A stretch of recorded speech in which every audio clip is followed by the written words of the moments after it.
Be careful who you listen to for advice about your relationship and marriage. Not everyone has your best interests at heart. A true life story. My child, listen carefully. She says, I am 32 years old. My ex-husband and I dated for 6 years. We were best of friends. I waited until he completed college and started working. My family and his family then met. We got married and had a son, 7 years old now. My husband was short-tempered at times, but our problems started when I wanted to make him feel he couldn't control me. Every time we argued, I would pack my bags, go to my family, and explain to them what happened. My sisters would phone my husband and shout at him most of the time.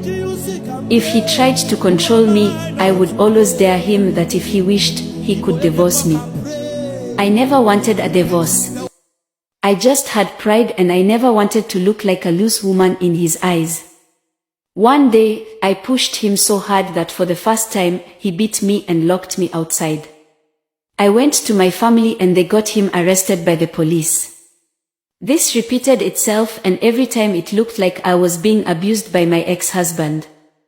But to be honest, I used to abuse my husband emotionally. He was arrested and detained. I was asked by his family to withdraw the case. I felt that what I was doing was wrong. My husband was never a violent man. He did what he did because I pushed him to the wall. He openly knelt down and apologized. I withdrew the charge and we reconciled. After 3 months, I packed my bags after a small issue and he remained alone. After 2 days, I received a call that he was in the hospital.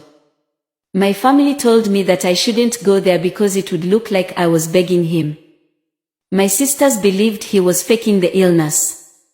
All this time, people felt sorry for me like I was the one being abused. He spent a week in the hospital. After he came out, I just received a divorce summons. I wanted to say no to the divorce, but because I felt this pride, I wanted him to change his mind and beg me. I called him and said he would get the divorce because I managed to have a picture in my mind as though I lived like I was in hell with him. When we went to court, I wanted to make him pay, so I told the court that I needed his properties to be shared.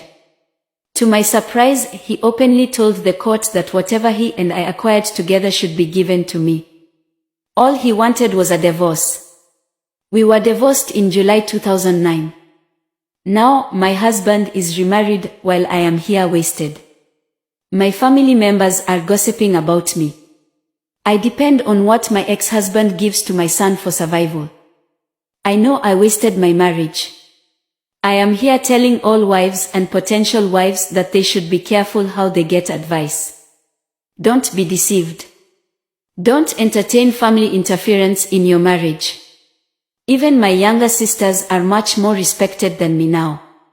Those who encouraged me to get divorced, I'm now offered as an example of how not to be a wife. Please, ladies, be vigilant in your relationships and marriage. Thought it wise to share my story to save yours. There is no benefit in priding for nothing. Sometimes, it's not the man's fault at all. It's our pride and the people we allowed to advise us. Be wise and vigilant in your marriage. Don't miss out on the next piece of advice. Give us a follow and share to save a life.